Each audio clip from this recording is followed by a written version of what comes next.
I've got to catch up to this series. Hey, it's Romania Black, and oh man, it has been, I'm really in love with Witch Hat Atelier, and on my Discord over on Patreon, on my Patreon's Discord, I have been seeing just like black boxes as the new episodes come out, and I was like, I need to catch up so I can know what you all are talking about. So we're on episode 6 of Witch Hat Atelier, and I cannot escape a certain meme that has pervaded my students' brains and the world around me, because I was telling Discord the other day, I'm like, I've worked ahead a little bit. I'm getting ready to go on a trip next week, so I need to watch episodes 6 and 7 this week. And they were like, so 6, 7. And I was like, I hate it.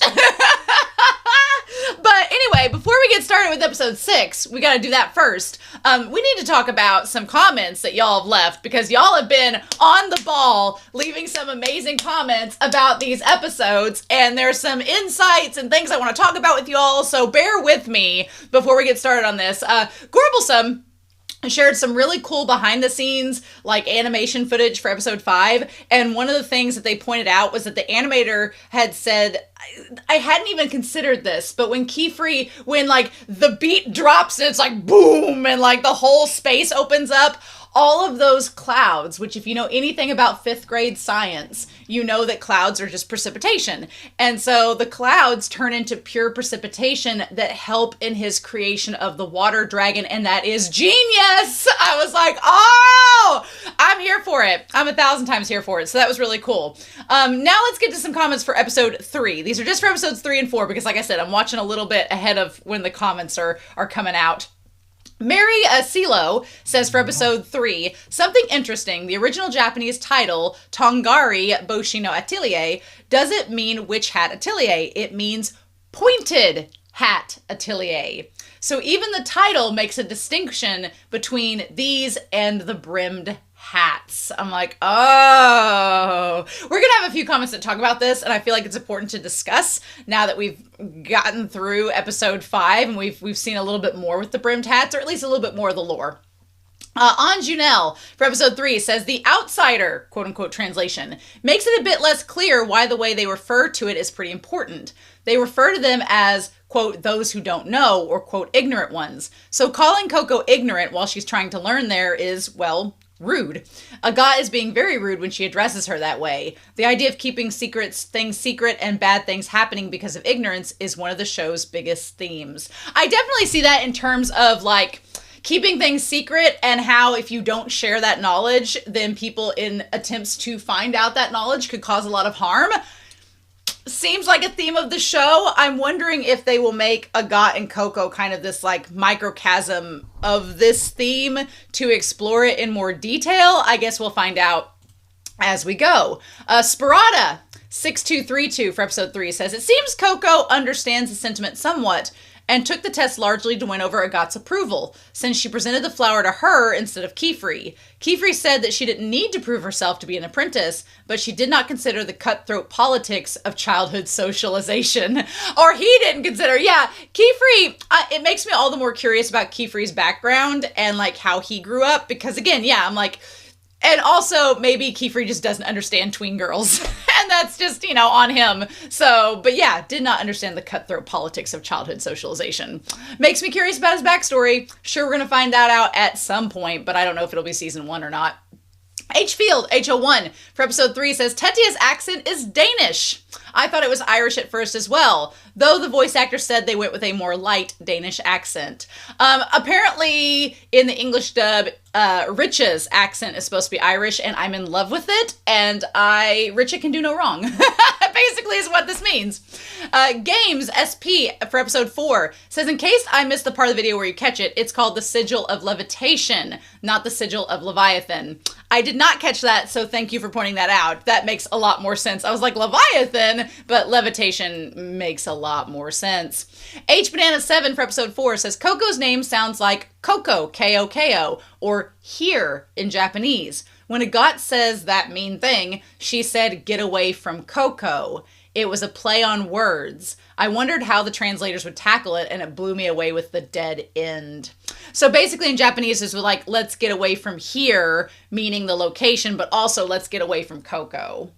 That's still mean. I'm still like, oh man, God, that was like probably one of her more brutal takedowns in the series so far.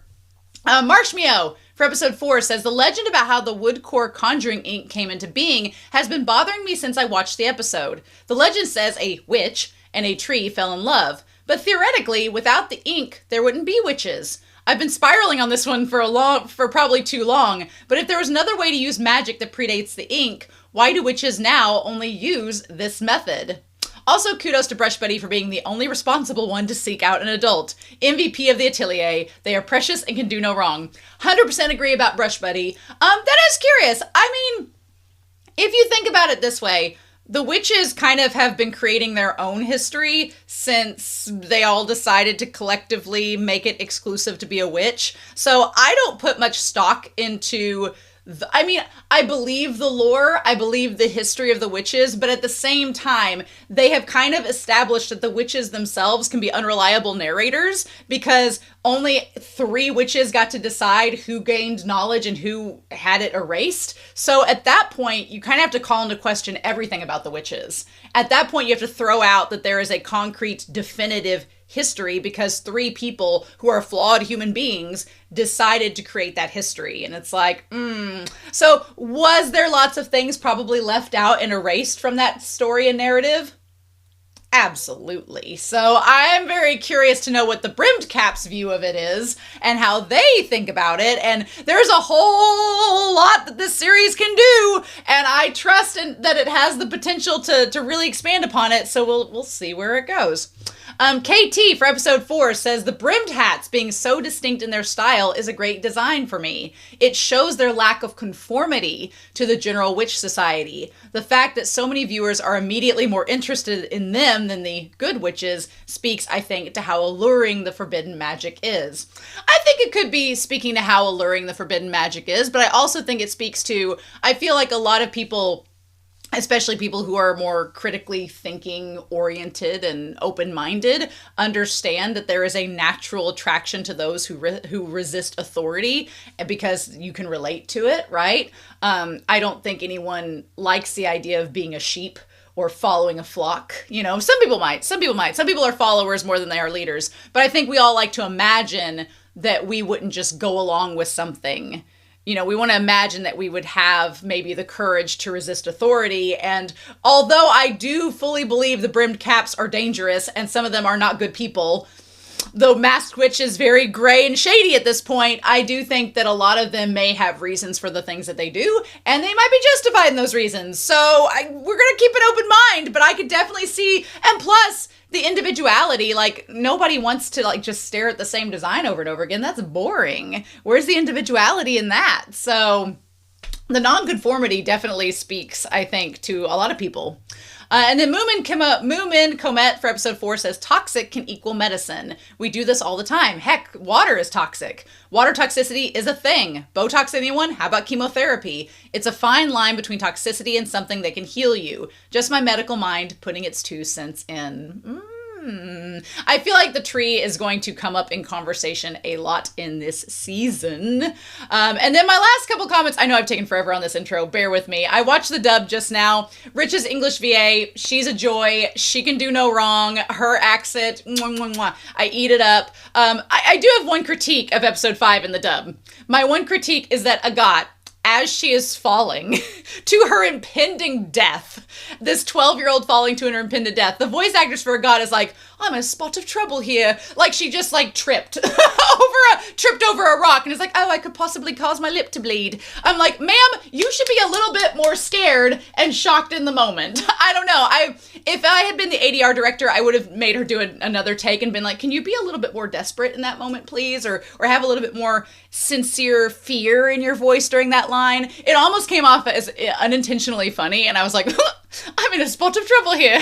Maybe it was supposed to be unintentionally funny. What is not unintentionally funny, though, is Qifrey's English dub actor.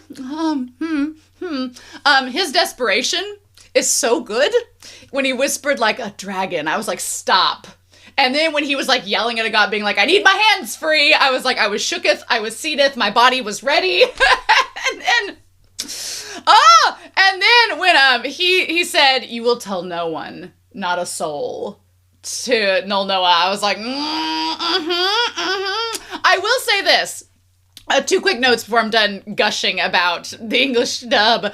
The masked witch, the venom in his voice as he's like, I'll teach you all sorts of things that Qifrey could never. Qifrey could never! I'm going to start saying that. Qifrey could never. I was like, I think it says Qifrey never could, but I'm going to start saying Qifrey could never. The venom in his voice. Also, he sounded kind of like Jeremy Irons playing Scar from The Lion King. And I'm like, look, the vision is seen. Call me Nostradamus. The vision is seen. I'm waiting for it to come to fruition.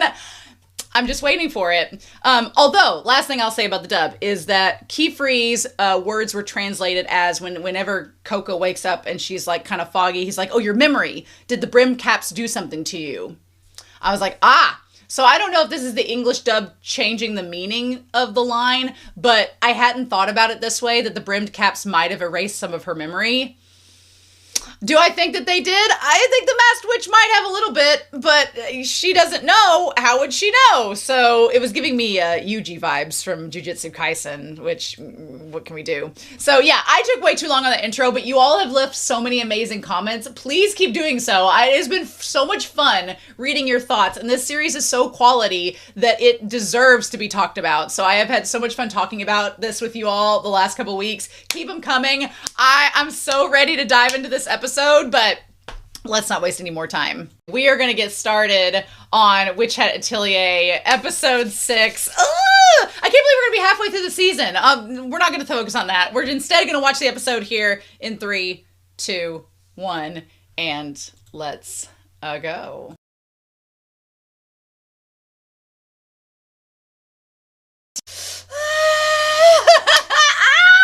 Okay.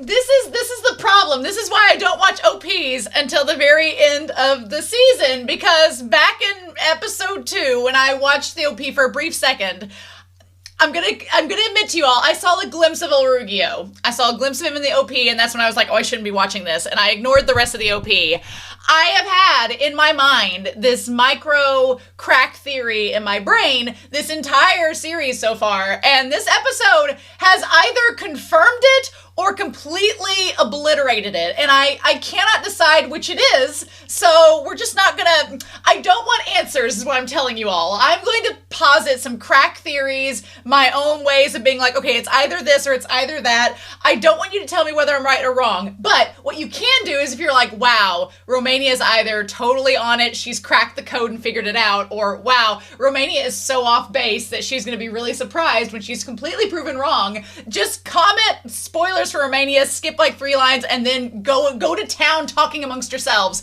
But when I saw that glimpse of Olruggio, who, by the way, I told y'all I was gonna be a mess. It's gonna be a mess this entire episode, because I'm like, what do you mean there's 2 men coexisting in this house taking care of the girls? What do you mean they're perfect complements to each other and foils to each other? What do you mean there's history? What do you mean? Anyway, we're going to break all that down, because you know I'm going to break it all down. But first, when I saw that OP, the glimpse of Olruggio, I had developed this crack theory that Olruggio was the masked witch. And at some point, we were going to encounter the masked witch, they were going to reveal the hat, and it was going to be Olruggio. Thought that was going to be it. Thought we were going to get that by the end of the season. Thought that was going to be a thing, and I was like, let's not put the cart before the horse. Let's just wait and see what we get. So when he shows up in this episode, acting like he does, I'm like, oh, so the masked witch is not Olruggio. Okay. But then the more the episode went on, the more I was like, but what if he is? And I was like, So look, I'm going to posit things that I have observed in this episode, and I'm either on the right track or I am going to be completely surprised when the masked witch turns out to not be Olruggio and someone completely different.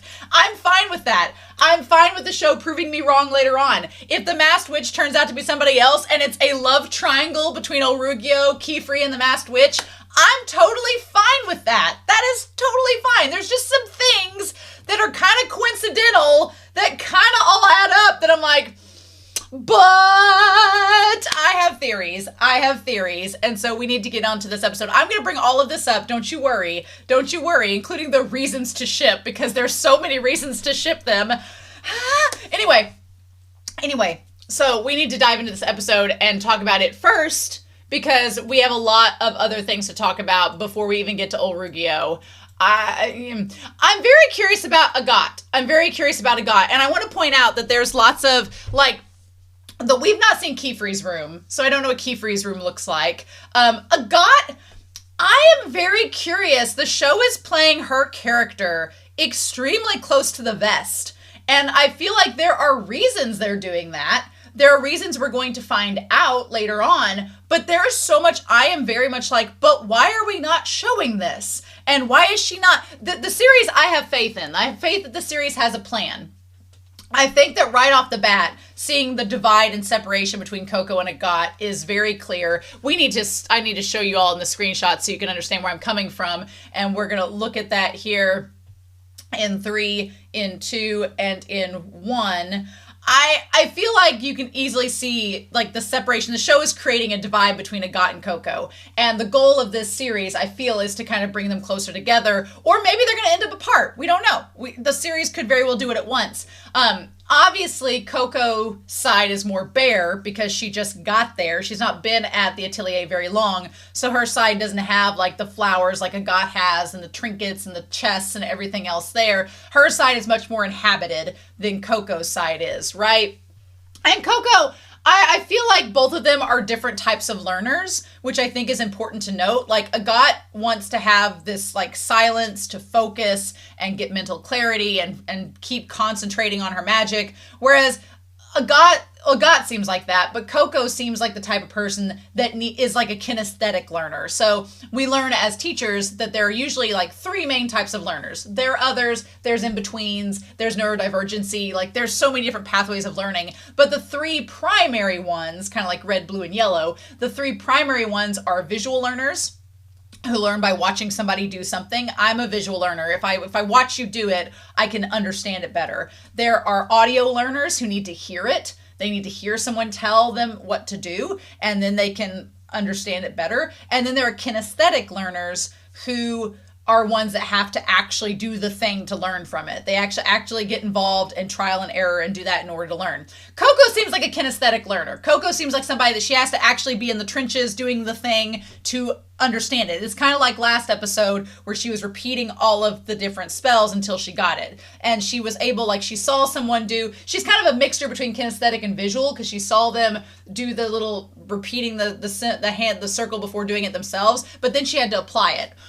Agat seems very much like Agat might be similar. She might be a primarily visual learner with kinesthetic included, and a Coco might be a primarily kinesthetic with visual included. There's lots of avenues to learning, but they both seem like just reading out of the book is not enough. Although Agat's kind of conditioned herself where she can do that and be a little bit more able-bodied with it.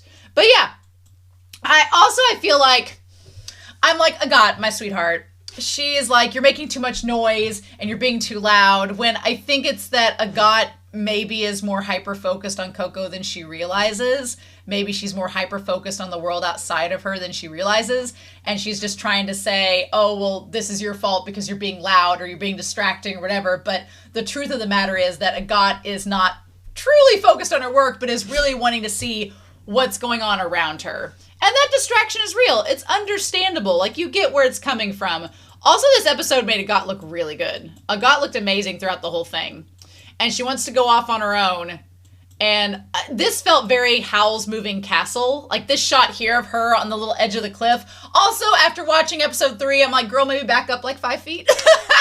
Maybe, that looks like that edge could crumble a little bit. Maybe back up a little bit so you don't fall off into the Swiss Alps there. But I do appreciate, like, the aesthetic. Like, it's so pretty. And this gave me, like, Howl's Moving Castle vibes. She's practicing spells with light, which is very interesting. I wonder, it would be kind of neat if her specialty becomes light. To me, that connects her to Olruggio, which I was so ready to see what her reaction to Olruggio was. We don't see it in this episode. I'm like, I feel Olruggio is kind of no nonsense. So I feel as if she would connect with him more because he seems very apprehensive of Coco. And I feel like she'd be like, yeah, right, I'm telling you. But we don't see them interact in this episode, which is so interesting. And I'm really curious what their connection would be, if any, or what her thoughts of Olruggio would be. So maybe we'll see that next episode, since she seems to be going on this journey with Qifrey and Olruggio, or maybe Olruggio will get left behind. I don't know, but we'll see on that. But I'm curious. I want to know, this episode, if anything, has made me very curious about Agathe. I want to know why she's so keen. One, why does she want to focus on this light magic? I feel like it's for an upcoming test. She said that she needed to pass the next test, and this light magic seems to be the test she needs to practice and study for and succeed in. So there's maybe the answer to that question. But I want to know, like, she wants to get outside work. So it sounds like she wants to leave the Atelier and go off on her own and do her own thing. Why? What's her backstory? Why does she want to leave? Why is she so distant from the others? Why is she not trying to make friends with the others? It seems like she's just there kind of to use Qifrey and get his expertise and skills and techniques down, and then go off and do her own thing. So, and I want to give Agathe more benefit of the doubt than that, but it does make me I feel sad for Agathe, because she's self-isolating herself. And Coco's trying to get her to, like, join the group and be friends, but things keep getting in the way of Coco succeeding in friendship. So I'm like, damn it. Like, Coco's friendship skills are getting cock-blocked every 5 seconds. But I don't know. I feel like there's so much that they have not told us about Agathe yet, and I want to know more. But I do like Agathe's character a lot. She looks gorgeous there. Like, that shot is beautiful. Like, clearly Agathe has this inner wonder within her, and she has this compassion within her, and this strive to see the light. She looks a lot like Olruggio there, honestly.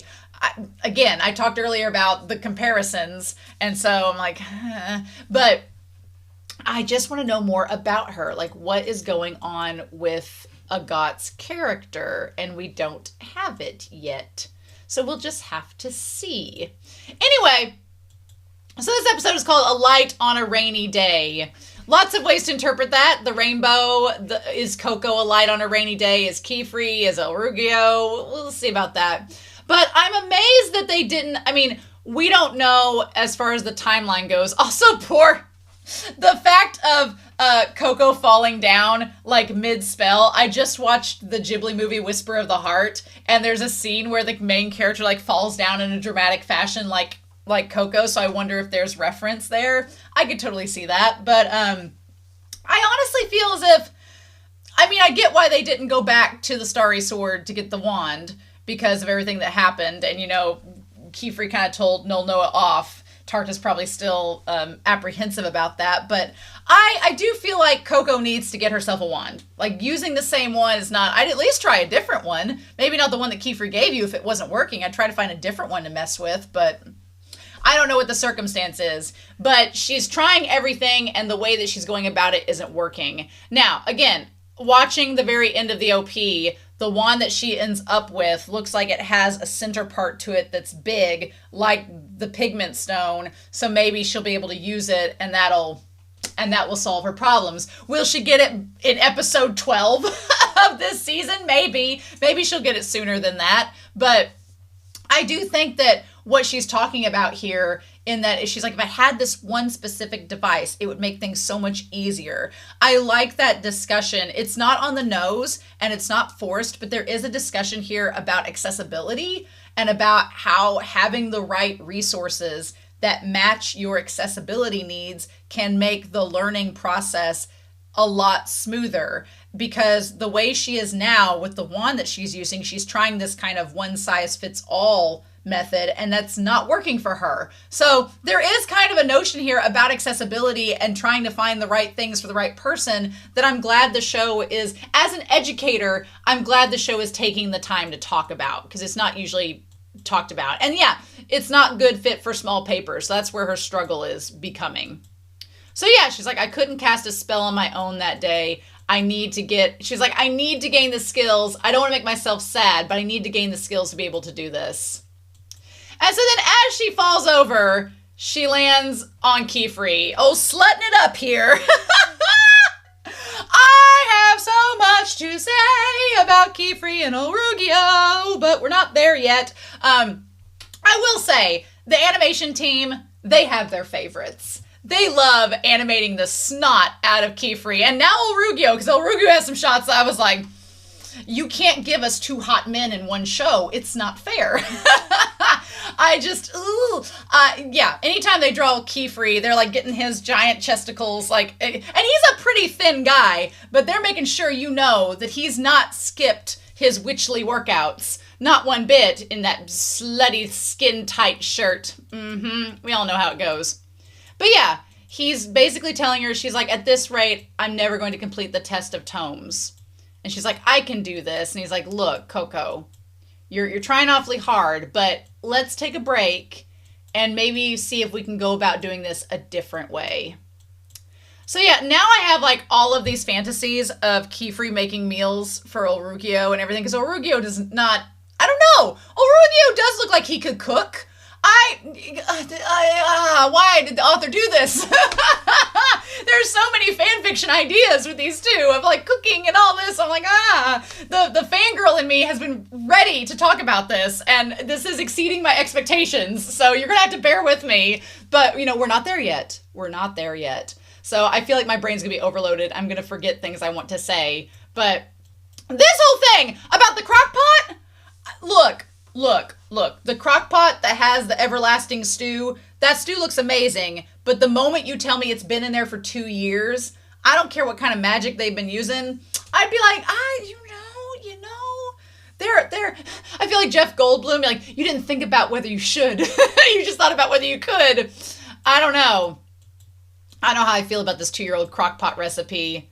The magic crock pot keeps repeating the moment when it was freshly made. I don't know. It seems rather interesting. Also, I feel like this magic here tampers on the borderline. And what I mean by that is, obviously the spell and stuff, we can kind of see some of the sigils in there, but they've talked about how it's forbidden magic. I mean, I'm just joking at this point. Don't take me too seriously. But they've joked about how we can't, like, repair things and repair bodies with magic. But that stew, you can keep that stew going forever. The immortal stew is questionable. I don't know how I feel about it. But he does say that eventually the magic will wear off and you have to replace it. So I think that that's a good note for Qifrey to make, that even something that seems like it will last forever, you do have to have maintenance over it in order for it to keep going. Otherwise, it will eventually wear out. So we get these caprice yams. Do these exist? Do caprice yams exist? Are these a thing? Where do they look? I see candied yams. I don't see caprice yams. Are those real? Yams caprice? Yams caprice. Come on, Instagram. Show me something. No, they're not. I don't know. Y'all are gonna have to tell me. I don't think caprice yams are a thing. I think these might be fantasy. Comment down below. But I do love, they look like coconuts. They look like a coconut and a baked potato, or a sweet potato were put together. I do love this task, and it seems like Qifrey has had each of the girls help him make these before, but this is actually a really solid task to learn from, because the Pyre Ball is a pretty basic spell. I mean, it can be dangerous in its own right, but it's, for the most part, well contained. And I like that it's a good way of world building for the audience to see, like, okay, now you've created a Pyre Ball, but there's all these other variables you may not have thought of, like how long is the flame? How small is the flame? How big is the flame? How high up does the flame go? And depending on what task you have to do, then you may have to adjust the sigils to accomplish that task. I never thought about that. That's all very interesting to point out. And it gives us, the audience, the idea that just giving us in this one little moment with this one little spell, how complicated the magic can easily get. And I'm like, I hadn't thought about that.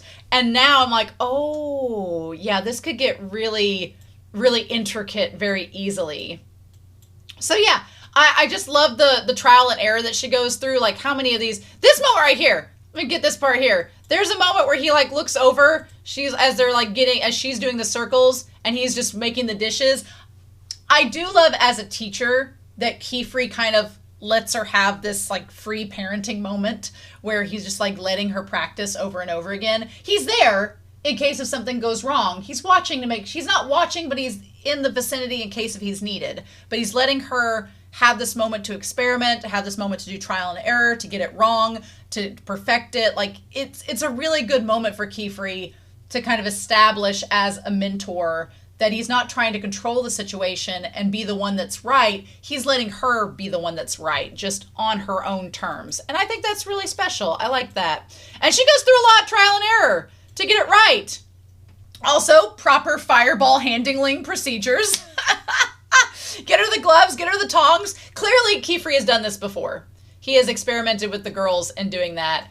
Also, the way he makes food is very satisfying. There's a lot satisfying about Qifrey. Olruggio, you are a lucky dude. You're a lucky man, or are you? Okay, so we find something out about Qifrey. Qifrey's whole thing, and I'm going to put Qifrey over here because we find out some lore about him. I'm like as thirsty for lore about Qifrey as I am for his water magic and any slutty poses he will give us. And we were fed in this episode, let me tell you. We find out that water magic was the first that he mastered. I feel like that is very important because it explains why the dragon he created, he did so easily and with skill because he's a master of that type of magic. He's been doing it for how long? Probably 20 plus years. So he knows how to use it.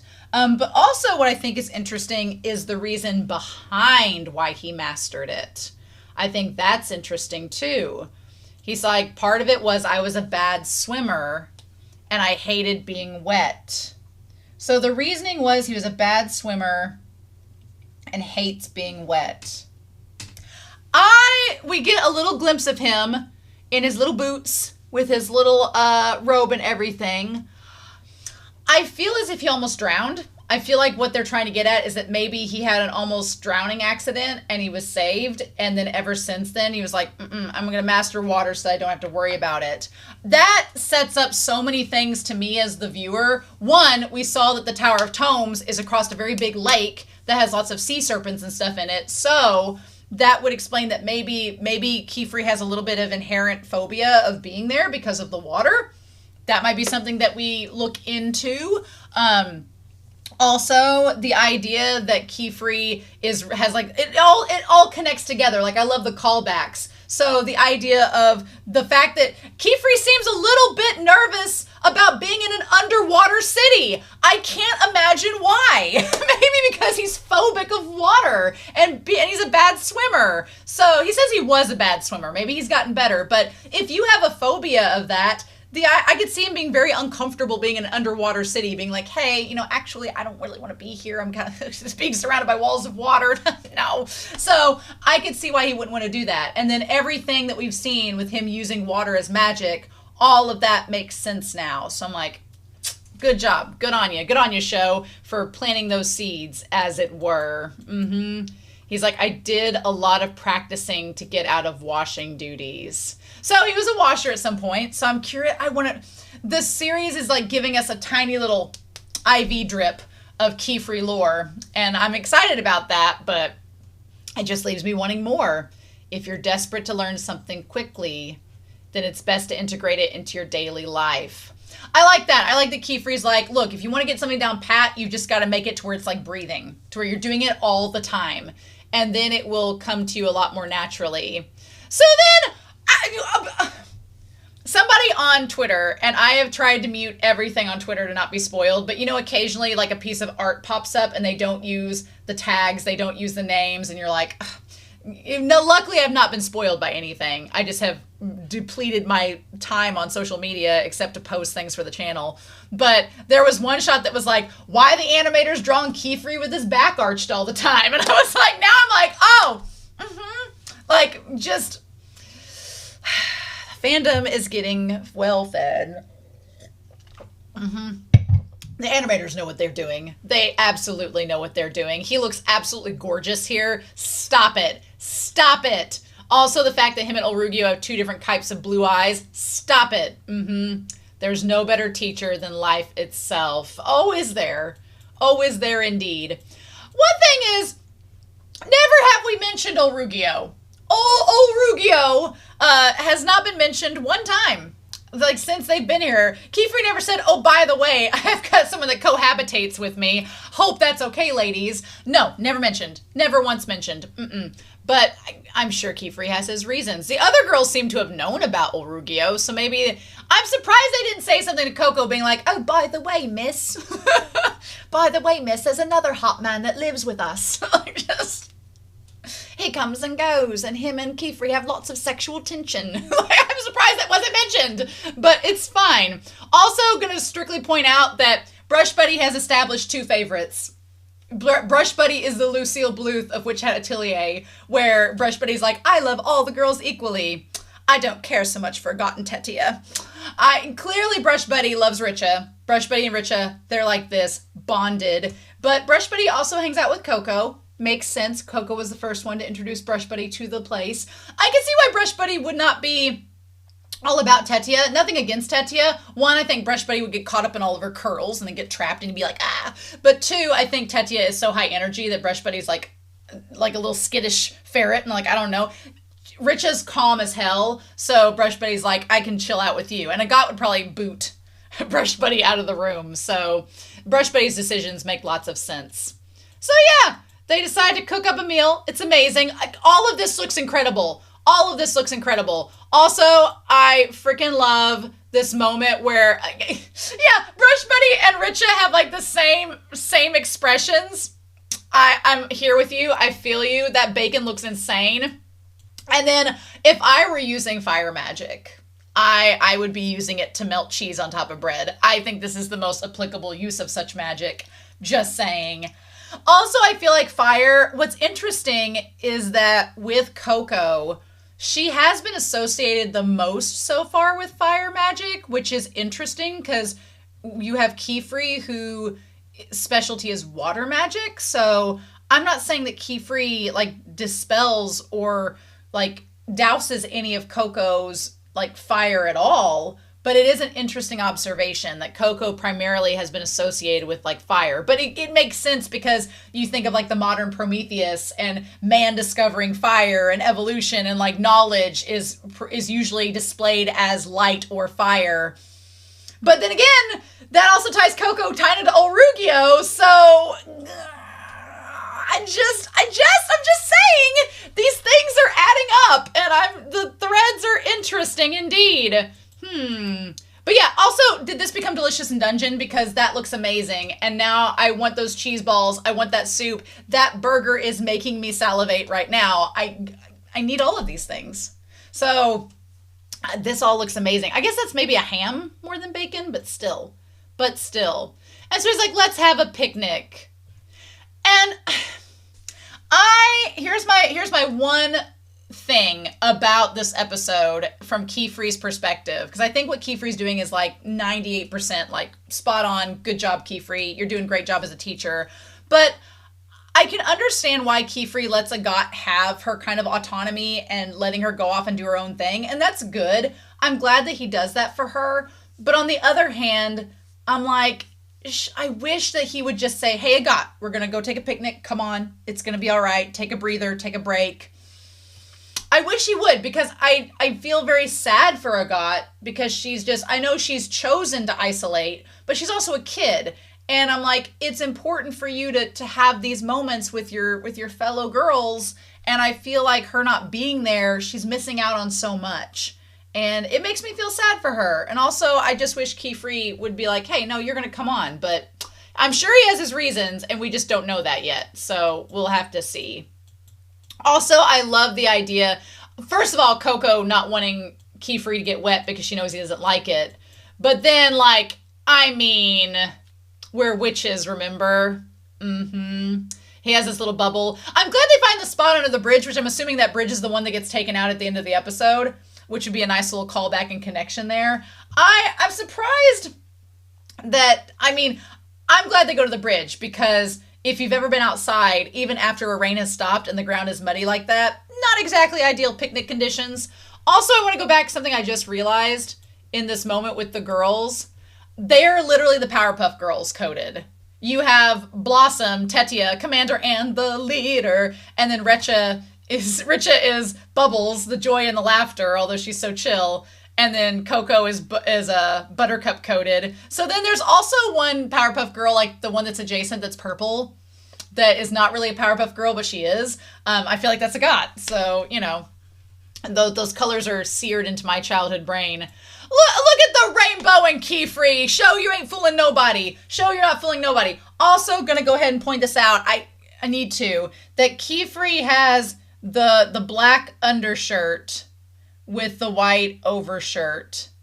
And then Olruggio has the white undershirt with the black overcoat.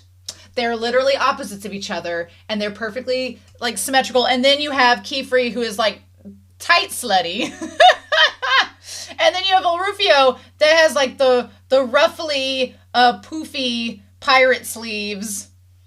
Slutty as well. Just a different form. Just a different form. Also, pirate sleeves. We're going to talk about it. Not ready. I'm not ready to get there yet. I'm not ready for my theories to be out there. So yeah, they go under the bridge, which I'm assuming is the one that gets taken out at the end of the episode, having like the little lantern, which is super cute, and having their picnic. BrushBuddy is living his best life. BrushBuddy's like, hell yeah. I'm digging and staying with these people. I'm getting 3 square meals a day. This is amazing. Good for BrushBuddy. He's living his best life. But yeah, and so then they see the rainbow. What a day. Episode 6, what a day for rainbows. What a day. We're almost to Pride Month. Everything's great. I'm living for it. But yeah, I love that Coco wanted to show Agat this like actual real world magic. Because, and I'm glad they did that callback, because you have Qifrey who told Coco, being like, Qifrey was kind of the first person to reveal to Coco that there were real world magical things not tied to the ink and paper, like her ability to be a seamstress. He's like, that's real magic. And here you see out in nature real magic that's not tied to something created through pen and paper. And Coco wants to share that revelation with Agat. And the thing that's so sad is that when she runs back to the house, if you watch as she's running, the light starts to disappear. And at that moment, I was like, she's going to arrive to the house and the rainbow's going to be gone. And what I thought was going to happen was that she was going to burst open the door and be like, Agat, come look at the rainbow. And Agat would look outside and be like, well, it's raining and there's no rainbow. And then it would be like a womp womp moment. But instead, we get this man who has these dainty little socky foots things going on. He pops out of the house, and he's like, who are you? Haven't seen you around. Are you someone's messenger? Elira's. I'm sure you haven't seen her around, sir. I'm sure. Looking like you just got out of bed with your bed tasseled hair. Also, the black hair and the facial hair. I'm not usually a facial hair person, but it is working for Olruggio. It is working for him.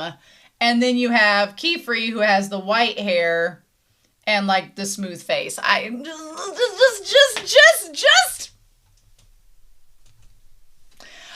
Please tell me I am not the only one that sees the vision. Please tell me that you all are seeing the vision. You all are getting it. The Qifrey and Olruggio, you are seeing it all come down. Someone's messenger, all right. Okay, we need to just get into this. I am of one of two camps, and I can't decide which camp. I'm like 50-50 split at this point. It's either A, I was completely wrong, and Olruggio is his own person who has conveniently bypassed many plot things until now, conveniently, and is not related to the Masked Witch at all. Where he's been the last 5 episodes, don't know. Who knows? Off on a mission, not important. But he knows Elira. Either he is not related to the Masked Witch at all, and he's just conveniently been out of the plot at this entire point and juncture, whatever, or the other 50% of me is like, he is the Masked Witch and is pulling like a giant wool over everyone's eyes. Or there's a third option, and I'm curious about the third option, so we're going to get into it. So, because there's just an awful lot of coincidences that I'm like, I don't know. I'm looking at them delicate hands. I'm like, I feel like I've seen those delicate hands in that flashback. We're going to talk about it. He's gorgeous. He is gorgeous. Qifrey's gorgeous. They would make gorgeous music together in the witching world, and y'all know what I mean.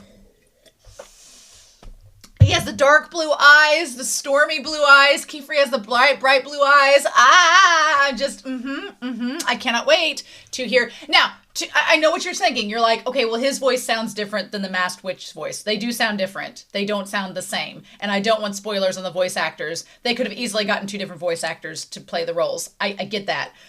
He could be using a voice changer. Who knows? But I'm like, he could alter the cadence and make it work. He could. Sure he could. I'm trying not to look too far into it because I do want to be kind of surprised. And she's like, oh, also, a messenger of Elira's. As she's standing there wearing those robes that you clearly know are the apprentices of Qifrey's robes. Sure, Jan. Sure. Okay, you're not that observant. Sure you're not. And so then Qifrey, yeah, they look at each other like they've never lived in the same house together. And then he's like, oh, I'm Master Qifrey's apprentice. And then he's like, oh. And then Olruggio's like, wait a minute. Now, Olruggio does seem a little bit absent-minded, so we're going to call that into effect. That we have Olruggio seems a little aloof, or that maybe he misses details. Also, him kind of being like, I don't know, the conspiracy mind in me is like, you got surprised, almost like you had to act surprised. Qifrey seems like he remembers everything. Qifrey seems like he remembers like what he was eating 20 years ago, whereas Olruggio gives off the vibes that he is just living day to day in a different world. And then he gets upset and he's like, his apprentice. Now, at this point here, he's like, oh, Qifrey. And he's like, oh, hey, Olruggio, did you finish your work? I thought it'd take longer. Okay, so he has supposedly been off doing work somewhere else, and Qifrey thought he would take longer to do it. Okay, we'll go with that. We'll go with that. Now, here, listen, hear me out. He's like, you took another apprentice while I was gone. He's like, oh, you keep taking in stray cats while I'm gone. I thought we agreed to 1 kitten. Now you have 4. I see how it is. Like, they're giving married couple vibes right off the bat. He's like, well, it's not that simple. She was a victim of forbidden magic. Now, when Qifrey says she was a victim of forbidden magic, he's like doing this with his hands like, I know you're not for forbidden magic. You're really against it. But she was a victim of it, so I've taken her in. My thing is, he's like, forbidden magic. And then he grabs her and tries to lead her away, saying, come on. And he's like, I'm going to take you to the Knights of Moralis. Now, he says right here, I don't want anything to do with the brimmed caps. Let's talk about that. He wants nothing to do with the brimmed caps. I don't know, because you're one of them and you don't want Qifrey to find out about it. And Qifrey seems like he wants to discover more on the brimmed caps. Here's my thing. He knows Elira. Has he been in contact with her, the Great Hall? How does he not know that she's the girl? How does he not know the gossip that Qifrey's taken on an apprentice that has been using forbidden magic? He seemed like he was surprised to know such things, but how did you not know? How did you not know? Like, were you way off in the mountains where you were receiving no reconnaissance over anything? Maybe. I mean, I'd like to give him the benefit of the doubt. My thought was, when he says, I don't want anything to do with the brimmed caps, is he trying his hardest to not let Qifrey know his involvement and to try to make it seem like he's not involved whatsoever? Or maybe he doesn't actually have any, and maybe this is true. Maybe this is true. But there was a part of me, whenever he said that, and he said, I'm going to turn her into the Knights of Moralis, there was a part of me that's like, what if he was taking her away to go, like, to do what he was, like, talking about the brim? What if he was taking her away for a different reason? What if he was lying and not taking her to the Knights of Moralis? What if that was the situation?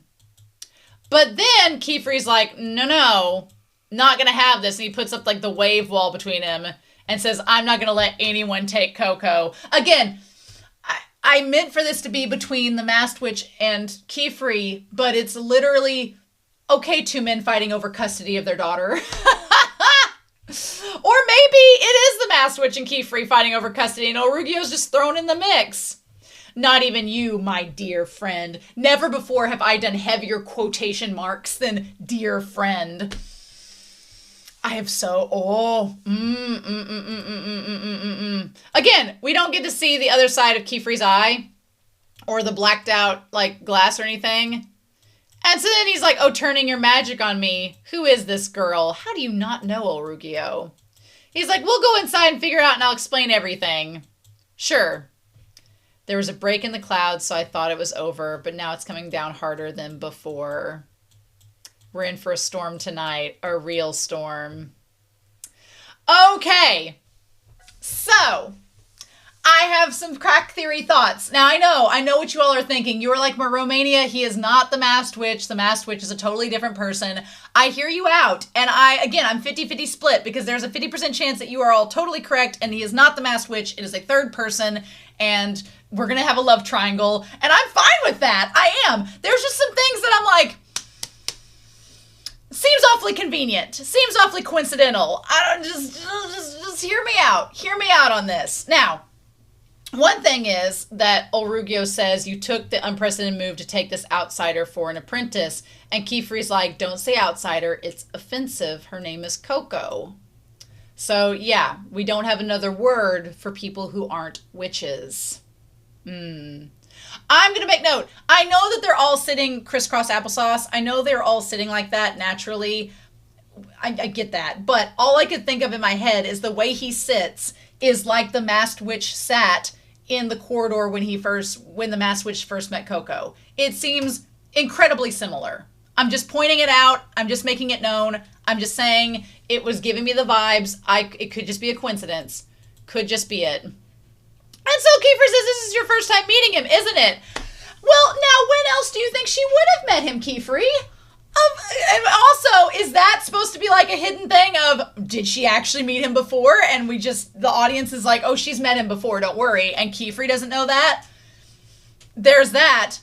So then he's like the watchful eye of the Atelier. The watchful eye. I don't know. Olruggio being the watchful eye, the masked witch having a giant eye for a mask. Feels like it's somewhat connected. Maybe it's just coincidental. I don't know. The masked witch knows Qifrey. Olruggio knows Qifrey. They both seem to have, the masked witch and Olruggio both seem to have enemies to lovers vibes, like right here. So they establish what a watchful eye is in saying that, unlike Calm and the Great Hall, they say that rural ateliers like ours have a tendency to become silos. So to keep us from covering up problems, another witch, a watchful eye, stays with us to keep an eye on things. So essentially what the Great Hall was like, Qifrey is the problem child, so we're going to send Olruggio to keep an eye on him and make sure he doesn't do anything suspicious. And then report back if there is anything suspicious happening. Why? How coincidental. Also, the eye on the screen that's there, just so many things. So many things. Yep, another witch, the watchful eye, keeps track on it. Yep, to keep an eye on things. And he's like, and here you are covering up one of those problems right now. Yeah, Olruggio's like, you're making my job incredibly difficult. And then he's like, if I'd erased Coco's memories that night, we would have lost our only lead on the Forbidden Magic picture book. I thought this was the best method to restore her mother, too. And he's like, lead? It's not our job to investigate forbidden magic. Now, here's where it gets interesting. Here's where it gets interesting, because this could go two totally separate ways, right? Olruggio seems like he does not. He's like, we do not pursue forbidden magic. And look, it could be one of two things. Either Olruggio is being very sincere here, and he's like, I don't want us to have anything to do with forbidden magic, and maybe the masked witch is going to be a temptation to Qifrey, and again, love triangle creating right there. Maybe that's going to be the case. Or you could look at it another way. If you're in the the tinfoil witch's hat theory that Olruggio is the masked witch, and Olruggio's like, Qifrey, do not investigate the forbidden magic. You don't need to know any of that. Just stay out of it. No. Because he doesn't want Qifrey to find out, because he knows Qifrey very well could throw a wrench in all of his plans with the brimmed cap witches. It could easily be one of the two.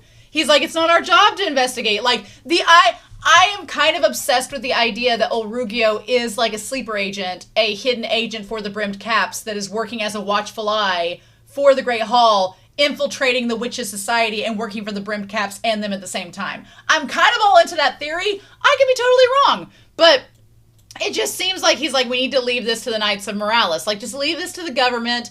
Let's not get involved. Just the two of them. Look at them. Look at the vibes they give off. There's so much tension. I'm already on board with them. And the two of them, I'm like, just screw and get over with. Just make out and get it over with. And Coco's like, do I need to leave you all alone? So Qifrey's like, do you know who the Knights of Moralis is? They are the Order of Moral Spell Casting. So they're basically the police of witches. The witch guardians of magic themselves. So their whole thing is they erase memories of those who dabble in forbidden magic or come in contact with magic secrets. So I do dig the hats with the wings coming off of it. They are pretty cool. But yeah, so basically they're the police of witches, and they're the ones that erase people's memories and keep them from spreading the secrets. Now, they act strictly in accordance with the rules, and they do not have like any exceptions. So he's basically saying like, look, if worse came to worse, they would not take sympathy upon you. There would be no reasoning with them. They do their job and move on. There is no gray area with them. It's very black and white. And Qifrey, I love the way they animate him here. So they animate him and Olruggio here in a way that is so sensual that it literally is like, I need to fan myself. But they're like, if I turn them over to you, they would even erase your love of magic. Now, we see Qifrey's face here, although the eye that's blocked is the one, so we can't see his actual eye, but you get the impression that Qifrey's not happy about this. He doesn't like the idea of erasing even a love of magic, along with those memories. When we go over to Olruggio, we don't even see his expression at all. His face is completely hidden in the dark. So that's important to note. We don't see his impression at all. Like, have these two men seen people whose love of magic and memories have been erased? Potentially. Maybe that's why Olruggio doesn't want Qifrey to get involved, because he doesn't want his love of magic to get erased as well. And then Qifrey says, you know, you're a good kid, you're hardworking, and you love magic. It's my fault you learned our secret. And here's the... Can we just talk about the way that Olruggio looks at Qifrey as he says this? Like, that gaze there, that gaze could smolder. That gaze could burn a hole into a brick wall. That gaze is so smoldering. Like, it's the same angle as it was before, but the whole time he's looking at him. I'm sorry. It's vision! There, he's like, if they were to erase your memories of magic, then they'd need to erase mine as well. And that's what gets Olruggio. Olruggio's like, erase her memories, what? But it's the fact of that they would erase Qifrey's as well, that he's like, oh no, then who would I cohabitate with? Then who would I live with? I mean, y'all. And thus, I could understand why Olruggio does not want Qifrey to get so involved with Coco, because he's like, look, quit getting involved with her, because she's going to end up getting you in trouble, and then your memory is going to be erased, and I love you, Qifrey, and I don't want that to happen to you. That's the underlying current that I get from this exchange so far. But there's also this underlying thing of, Coco's the hope for all of us brimmed cap witches, so just leave her alone. Let us deal with it. You stay out of this, and you just live your little witch life, and we'll all be satisfied. Interesting indeed. Interesting indeed. And so he's like, damn it. The fact that when he scratches his hair... I'm shipping them so hard. You all have no idea. You all have no idea. But he's like, when you asked to take other apprentices, And he's like, I thought you'd finally settle down. See, here's the thing. Olruggio, he's like, I thought we could have a cottage in the woods. I thought I could watch over you. I thought you were going to take on these kids as apprentices. I thought you wouldn't, since you're taking on kids as apprentices, you wouldn't get them in danger. So I thought we'd settle down. We're going to have a nice little family here, but you're taking on dangerous apprentices. And so now it's all thrown in the wash. Like, the domesticated potential of these two cannot be understated. I need you all to be on the same boat with me because I'm here. I'm seeing it. I'm seeing the vision. He's like, do what you want. But if anything goes wrong, I'm reporting it to the Great Hall at once. That's my duty as a watchful eye. So let's just pretend Olruggio is not the masked witch. But we're establishing that you have the masked witch who's trying to conjure up trouble with Coco and possibly get Coco away from Qifrey, which, WHICH, would benefit the situation of Olruggio trying to keep Qifrey away from danger. Like, if we just take this dangerous girl away from the situation, you can have this little domesticated life, Qifrey and your witches, and everything's fine. You let me take Coco over here and we'll do all this and don't you worry about it. You see, there's stuff there. And his duty as the watchful eye, I feel like, and Qifrey's like, oh, I'm just this cute little slutty owlboy. It's totally fine. Show you brimming things up. You're brimming things up. And then he goes into the darkness. My theories. So he's like, you know what? It's fine. Everything's going to be okay. I also like, just a quick side note, Tetia's big bushy hair post-rain is super cute. Again, Agat was not present for any of this. I wish Agat had been there. I want to know her opinions. Meanwhile, she's just practicing. She clearly has to know about Olruggio. Does she know he's there, though? Okay. So BrushBuddy goes missing for a hot second, and they're trying to get, like, dried off. My thing is, BrushBuddy runs into the room of Olruggio. Why? Maybe it was just coincidence. Maybe it's just fate. Maybe in no way, shape, or form has BrushBuddy been associated with Olruggio or the Masked Witch in any shape or way. Maybe not. Maybe not. Maybe not. Maybe not. Maybe not. We're just gonna assume it was just fate. Just a little convenience of fate. I love that Coco is slightly concerned about Olruggio, though, but she steels herself and goes into the room. And, like, anyone who knocks will be cursed. No, why would he be hiding anything? But maybe he just doesn't like people bothering him or visiting. Maybe he's doing nothing suspicious at all. Nothing whatsoever. But yeah, so he comes in here. We see a glimpse of his room. His room is amazing, by the way. His room is incredible. I love the staircase going up to the top part of the loft. Love that. We're going to talk about one other aspect of it here in a second. He's got all these pots and pans and jars. There's another door to something private. I'm assuming it's the bath. She comes in there and then she sneezes. Look. Am I saying there's this little quarters where he's working? Is this his bed? Could it be a spare bed for someone else to visit? Is it big enough for two people? I just need that to be brought out. I just need that to be pointed out. I don't know if there's anything to do with the tassels hanging off of it and the Masked Witch's design, because they have the tassels hanging off the mask. I don't know if there's anything to do with that. I will point out that with the design, with Olruggio, he has the belt that has the two spirals. The Masked Witch has the two little dangles with the tassels hanging on it. One thing that gets me is the Masked Witch is the one brimmed cap that we see out of all the brimmed caps. It doesn't really have a brim cap. It has a regular witch's hat. It just has like the cool tassel thing. There's like barely a brim, which makes it seem like to me that the Masked Witch, it might be a sign for us, the audience, like subliminally, that the Masked Witch is working in the actual witching world and is being a double agent. I could be wrong on that. It just seems very convenient and interesting as a detail to point out, but I could be wrong. I do like the variances in their clothes, though. So then he's like, okay, I'm going. Also, the rings coming together, like Qifrey's got his shoes that come together, and then he has the rings that when they come together can cause these spells. That is freaking awesome. Love the fact, and it's not just the one ring. He has multiple rings. Also, just looks so good. You can't give us two people to simp over. You can't give us two hot men to simp over. Like, that's not fair, show. That's not fair at all. But yeah, he has like a whole basket of rings that he could use at any given moment. Hell yeah. He's like, leave now. Don't touch anything. And he says, I said don't touch anything. And then she notices that spell, the glowstone. Now! At this point, it's like there was a whole thing in episode 1 where she went down the alleyway and you could see the glowing underneath the stones where the master witch was sitting there. And she's like, this is the spell that made me fall in love with magic. And he's like, oh, well, the glowstone path is my masterwork.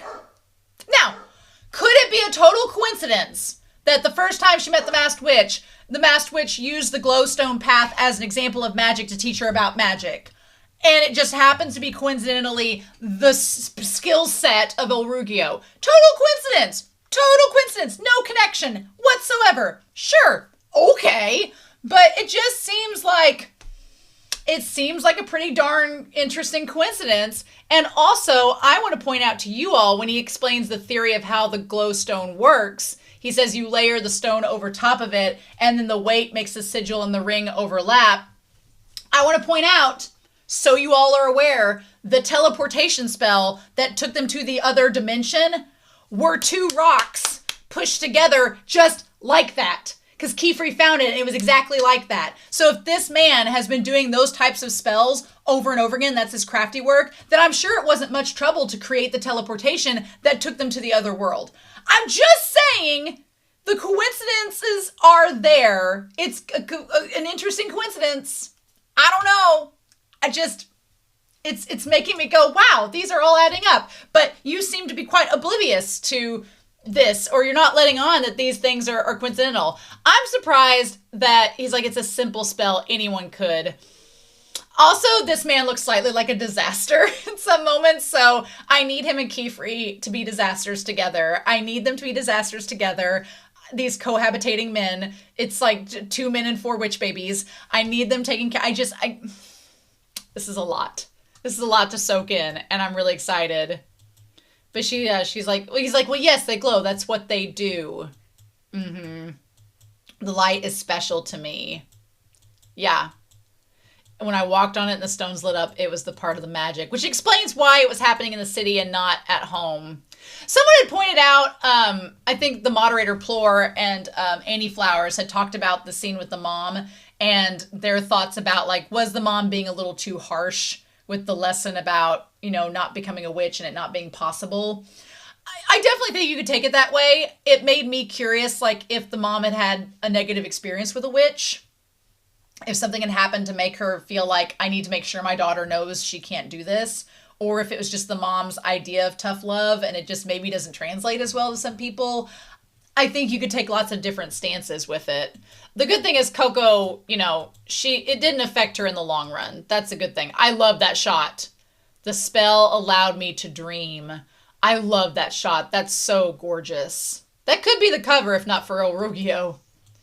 And she says, thank you, Master Olruggio. Well, now here's what you've done. She's called him Master, and that set off a whole chain of events. And this man gets just dorky enough for a hot second. Then I'm like, oh, could he be the masked witch in his dorkiness? Maybe.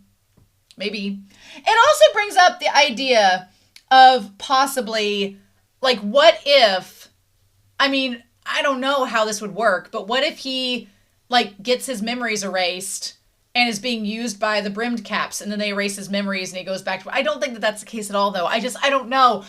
If you told me the twist was that he's the masked witch and that he's been playing everybody, I would believe you. And I would believe you wholeheartedly. But if you also told me that it's just a red herring and the masked witch is someone completely different than Olruggio, and Olruggio's just, like, coincidentally tied to them, and Qifrey is tied to them, I would believe that as well. So I'm just in this, like, quagmire of, I don't know which theory is correct or not, and we're just going to have to wait till the end of the season, potentially, to find out if the masked witch is Olruggio or if it's someone else.